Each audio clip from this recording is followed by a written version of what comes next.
हम लोग का टॉपिक है विद्युतीय द्विध्रुव के कारण किसी बिंदु पर विभव। ठीक है, ये हम लोग टॉपिक जो है ये भी हम लोग का 2024 के लिए लॉन्ग क्वेश्चन में इम्पोर्टेंट है। अब समझिए, ये द्विध्रुव है, ये माइनस आवेश है और ये प्लस आवेश है। दोनों के बीच की जो दूरी है, दोनों आवेशों के बीच की दूरी को हम लोग 2n मानते हैं। यहाँ से यहाँ तक का जो आवेश है इसके बीच की दूरी को 2n मानते हैं और इसके मध्य बिंदु O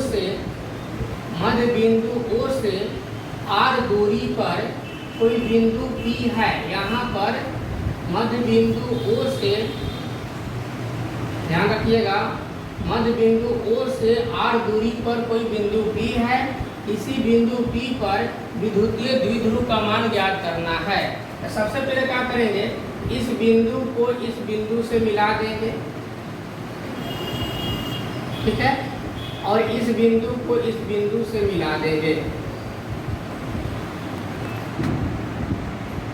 उसके बाद क्या करेंगे, ये बिंदु से OP पर लंब डाल देंगे। यहाँ से इससे ये लंब डाल दिए, ठीक है। ये बिंदु से OP पर लंब डाले, यहाँ पर हम लोग का 90 डिग्री का एंगल दिखाएगा। AN लंब डाल दिए और B बिंदु से OP के बढ़े हुए भाग पर, इसको बढ़ा देते हैं, ध्यान रखिएगा। यहाँ हम लोग का 2L था, यहाँ 2L था, तो बढ़े हुए भाग पर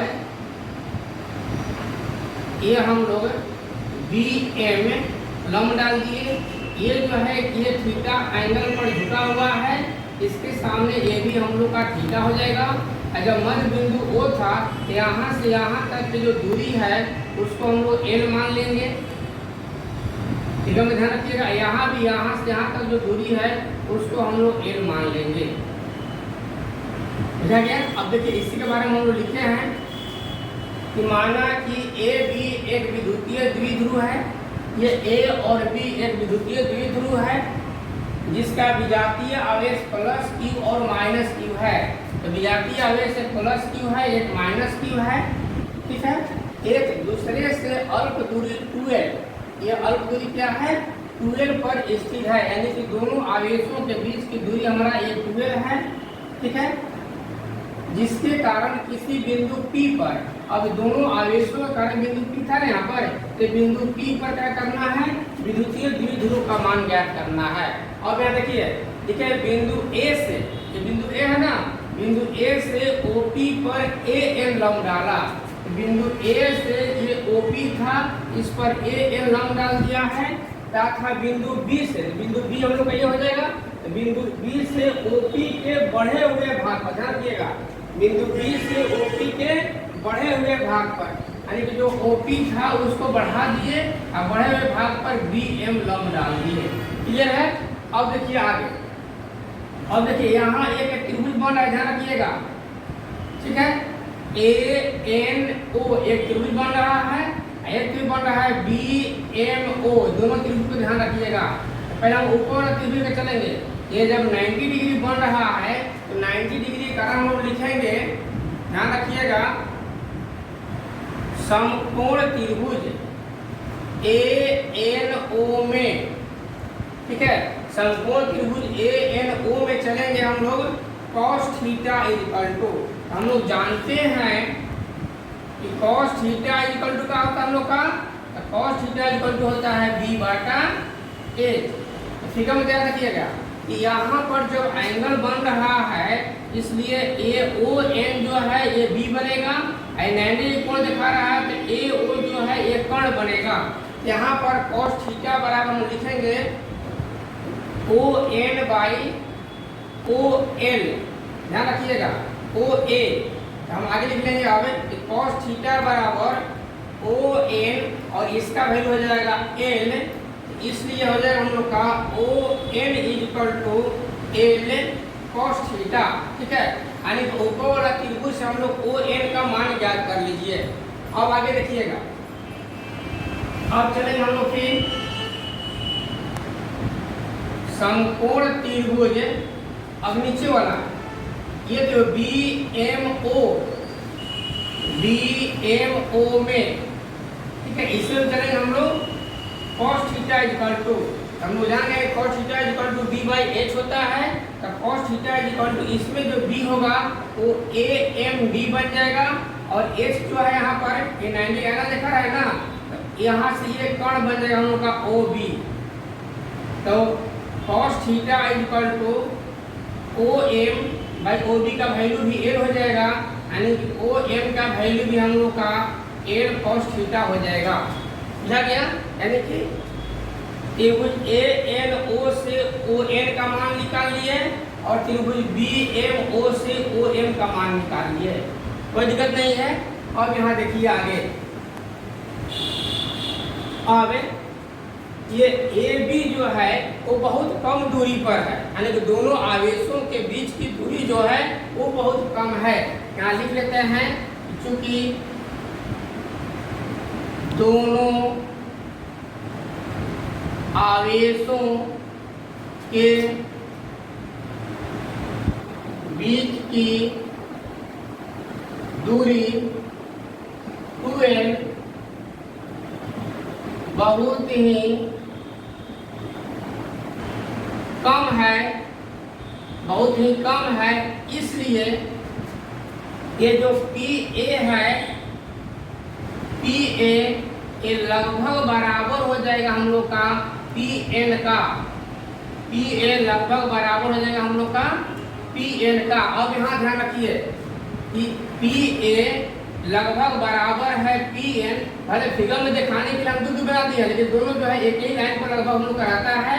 तो PN दिखाने के लिए ये पूरा फिगर दिखाना दिया है, ये हम लोग का पूरा OP जो था यहाँ से यहाँ तक, ये OP में से ON हटा देंगे तो PN निकल जाएगा ना, यानी कि PN का मान निकालने के लिए हम लिख सकते हैं OP माइनस ON। ध्यान रखिएगा, तो OP जो है, OP का हम लोग R माने थे, यहाँ R हो जाएगा, माइनस ON का वैल्यू देखिए, ON का वैल्यू क्या है, L cos थीटा, तो ON का जब का भरेंगे हम लोग L cos थीटा, ठीक है।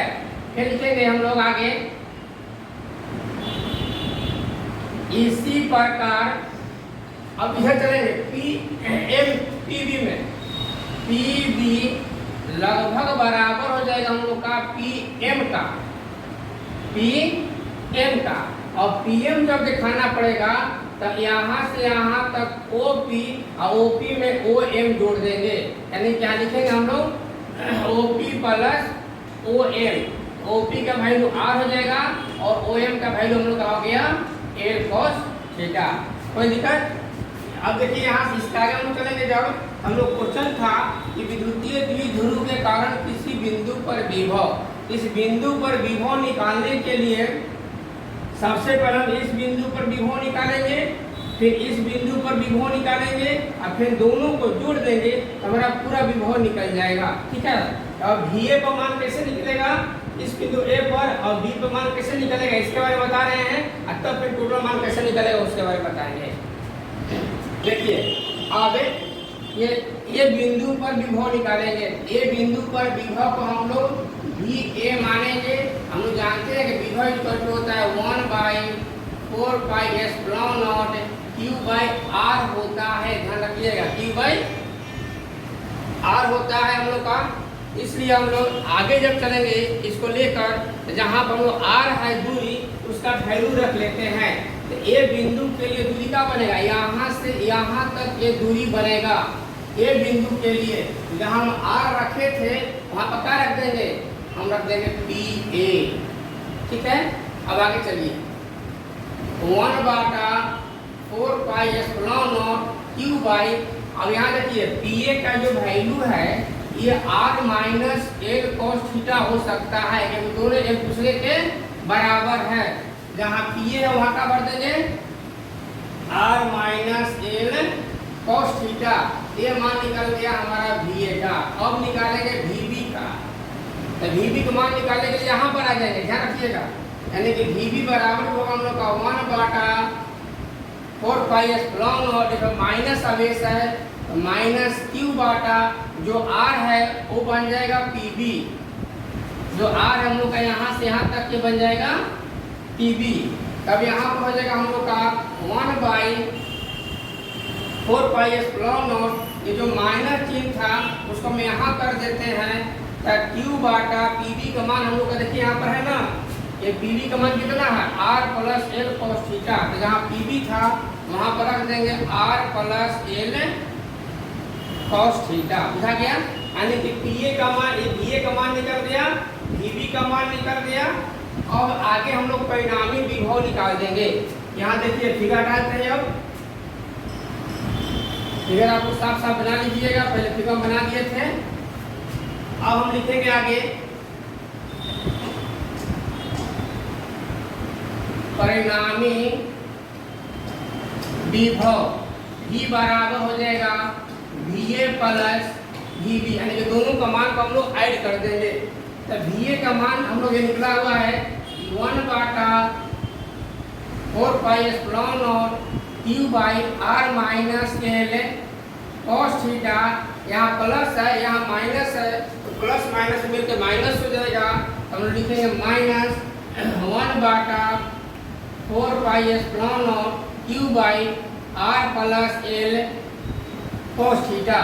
अब यहाँ देखिए इसी कैलकुलेशन करना है। तो कैलकुलेशन करने के लिए देखिए ऊपर में Q दोनों में है तो Q कॉमन ले लेते हैं, और 4πε0 दोनों में है तो कॉमन ले लिए। तो यहाँ का बच गया 1/R minus L cos theta minus 1/R plus L cos theta. ध्यान रखिएगा। अब ये हम लोग का बाटा बाटा जोड़ घटाव जैसा हो गया। यहाँ देखिए Q बाटा 4πε0, और यहाँ हम एलसीएम ले लेते हैं R minus L cos theta, और यहाँ हो गया R plus L cos theta. ध्यान रखिएगा। तो R minus L cos theta इधर भी है, L खत्म हो जाएगा, ये ऊपर चल जाएगा, हो जाएगा R plus L cos theta. यहाँ माइनस चिन्ह है, अब ये प्लस वाला खत्म हो जाएगा, माइनस वाला ऊपर चल जाएगा, यानी कि R minus L cos theta. ध्यान रखिएगा यहाँ पर। अब यहाँ देखिए आगे Q बाटा 4πε0, यहाँ अब ब्रैकेट का काम कर देते हैं। तो R plus L cos theta, minus यहाँ चिन्ह है तो ये R हो जाएगा, जो माइनस था वो प्लस हो जाएगा L cos थीटा। नीचे देखिएगा ये A minus B into A plus B का फॉर्मूला पा गया। A minus B into A plus B बराबर होता है A square minus B square. उसी फार्मूला पे यहाँ रखेंगे, यहाँ हो जाएगा हम लोग का R square minus L square cos square theta. बुझा गया? अब यहाँ देखिए यहाँ भी R है, यहाँ भी R है, एगो प्लस एगो माइनस है, एगो R कैंसिल हो जाएगा। अब आगे जब हम लोग निकालेंगे तो Q बाटा 4πε0 2L cos theta by R square minus L square cos square theta हो जाएगा। ठीक है, यहाँ तक समझ आ गया। और आगे इसके देखिएगा थोड़ा सा इधर ध्यान दीजिएगा, वो साफ साफ इसको लिख लीजिएगा, ये साफ ना लिख लीजिएगा उसका। और आगे देखिए यहाँ पर ये जो फिगर हम लोग बनाए थे पीछे, फिगर थोड़ा सा एक बार देख लीजिए। जैसे यहाँ एक आवेश है, एक यहाँ आवेश है, अल्प दूरी है ना आवेश का, तो अल्प दूरी को हम यहाँ 2L माने थे, और इससे कहीं दूरी पर ये P पॉइंट था। इसके अपेक्षा ये L इधर भी था और L इधर भी था, इसके अपेक्षा इसका मान क्या हो जाएगा, माने R की अपेक्षा L का बहुत छोटा है। यहाँ लिखेंगे हम, चूंकि R की तुलना में L के स्क्वायर cos स्क्वायर थीटा का मान नगण्य है, यानी R स्क्वायर की तुलना में L स्क्वायर cos थीटा का मान नगण्य है। यानी कि हम लोग लिख सकते हैं कि V बराबर यहाँ पर चलाते हैं 1/4πε0, यानी कि हम 1 कर दिया, Q को से मल्टीप्लाई कर देते हैं, यानी Q into 2L cos theta by R square minus 0, नगण्य मतलब समाप्त हो गया। अब यहाँ पर थोड़ा सा देखिएगा, ये आप लोग उतार लिए ना, ये आप लोग का हो गया ना पूरा, इसको हम साफ कर देते हैं। अब ध्यान से देखिएगा, इसको अपना उतार लीजिएगा। अब आगे देखिए, आप शांत से वीडियो देखते जाइएगा, पूरा शुरू से अंत तक आप लोग वीडियो देखिएगा, एकदम साफ साफ समझ में आएगा। जहाँ पर दिक्कत हो थोड़ा सा रोक करके वीडियो देख लीजिएगा, आप लोग साफ साफ समझ में आ जाएगा। अब यहाँ देखिए, पीछे हम पढ़ाए हैं इसके पहले वाला वीडियो में कि P बराबर Q इंटू 2L होता है। जहाँ Q इंटू 2L यहाँ पर ध्यान दें, जहाँ Q इंटू 2L है वहाँ P हम रख देंगे, यानी कि V बराबर 1/4 pi epsilon of P cos theta by r square. ये फॉर्मूला हो जाएगा हम लोग का विभव निकालने के लिए। क्लियर है? विभव निकालने के लिए जब भी आएगा तो हम लोग यहाँ तक कर लेंगे, और इसका स्पेशल केस होता है, ठीक है? इसका स्पेशल केस भी हम लोग बता देते हैं, आप लोग ध्यान से देखिए।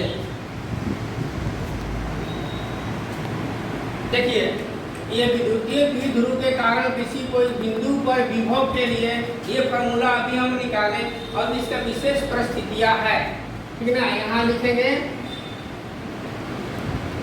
विशेष परिस्थितियां। विशेष परिस्थितियां, तो विशेष परिस्थितियां में पहला नंबर, जैसे मान लो यहाँ भी समझाए हैं हम, ये आवेश है, ये आवेश है, इसको माइनस क्यू माने थे, इसको प्लस क्यू माने थे, बीच की दूरी को हम लोग 2L माने थे। तो बिंदु P जो है कहीं भी रख सकते हैं, ठीक है ना? कि किसी बिंदु पर, किसी बिंदु मतलब बिंदु कहीं भी रख सकता है। तो बिंदु में यहाँ भी मध्य बिंदु ये हो गया ना, बिंदु यहाँ भी रख सकते हैं। तो बिंदु जब यहाँ रखे थे तो कोई ना कोई एंगल बना था थीटा, बिंदु हम यहाँ भी रख सकते हैं, कोई ना कोई एंगल बनेगा थीटा। लेकिन यहाँ ध्यान रखिएगा, इसी बिंदु को अगर हम यहाँ रखते हैं यह अक्ष पर रखा जाएगा। जब अक्ष पर रखा जाता है तो क्या होता है, अगर यही बिंदु हम यहाँ रखते हैं 90 डिग्री पर, इसको निरक्षीय कहा जाता है। दो विशेष परिस्थितियां होगा, एगो अक्ष के लिए, एगो निरक्ष के लिए। तो विशेष परिस्थितियां में नंबर 1 लिखेंगे अक्षीय। अक्षीय मतलब अक्ष, अक्षीय स्थिति के लिए, ठीक है? जब अक्षीय स्थिति पर रहेगा, माने यहाँ पर P बिंदु पर रहेगा, तो यहाँ पर थीटा का मान कितना बनेगा? देखिए आप लोग, जब अक्षीय स्थिति पर आता है तो थीटा बराबर हो जाता है हम लोग का 0 डिग्री। यानी अक्षीय स्थिति के लिए थीटा का मान 0 डिग्री होता है, ये ध्यान रखिएगा। इस कंडीशन में हम लोग V बराबर जो एक फॉर्मूला था 1/4 pi epsilon of P cos theta by r square जो फॉर्मूला था, इस पर अनुसार चलेंगे हम लोग। यहाँ हो जाएगा P cos 0 degree by r square. ध्यान रखिएगा, तो हम लोग पीछे पढ़े हुए हैं कि cos 0 डिग्री का वैल्यू 1 होता है, इसलिए V बराबर 1/4 pi epsilon of P into 1/r square. यानी कि V बराबर क्या हो जाएगा 1/4 pi epsilon of P by r square. ये फॉर्मूला कब लागू करेंगे? जब अक्षीय स्थिति कहेगा तब। अब इसी का स्पेशल केस में नंबर 2 देख लीजिए, यानी कि विशेष परिस्थितियां का नंबर 2। तो नंबर 2 जो है निरक्षीय, निरक्षीय स्थिति के लिए, यानी कि जब यहाँ पर रहेगा, तो यहाँ पर रहेगा सीधा लंबवत रहेगा अक्ष को, इसको निरक्षीय स्थिति कहा जाता है। तो उस समय थीटा का मान कितना होगा 90 डिग्री, यानी कि थीटा बराबर क्या होगा 90 डिग्री। फिर फॉर्मूला वही लगेगा जब फॉर्मूला था ना, यानी कि V बराबर 1/4 pi epsilon of P cos, अब यहाँ 90 डिग्री कर देंगे, जहाँ थीटा था वहाँ 90 डिग्री कर देंगे, और नीचे हो जाएगा r स्क्वायर। यानी कि V बराबर 1/4 pi epsilon of P cos 90 का वैल्यू क्या होता है? cos 90 का वैल्यू 0 होता है बाई r स्क्वायर, यानी कि V बराबर 0 हो जाएगा। तो विशेष परिस्थितियां में ध्यान रखिएगा, जब निरक्षीय स्थिति कहेगा तो v बराबर 1/4 π/t/r² कहेगा। जब निरक्षीय स्थिति कहेगा तो v बराबर 0 होगा। ठीक है, अब यहाँ एक नोट ध्यान रखिएगा, नोट हम लोग का कंपटीशन में काम करता है, उसको भी ध्यान रख लीजिएगा। नोट में नंबर 1 रहेगा एकल ध्रुव के लिए, एकल ध्रुव मतलब एक वो आवेश रहेगा, तब एकल ध्रुव के लिए v समानुपात 1/r होता है। एकल ध्रुव के लिए क्या होता है, v समानुपात 1/r होता है। हम लोग ऑब्जेक्टिव क्वेश्चन पूछता है तो ये ऑप्शन में डालेगा। इसका नोट में 2 लिख लीजिएगा।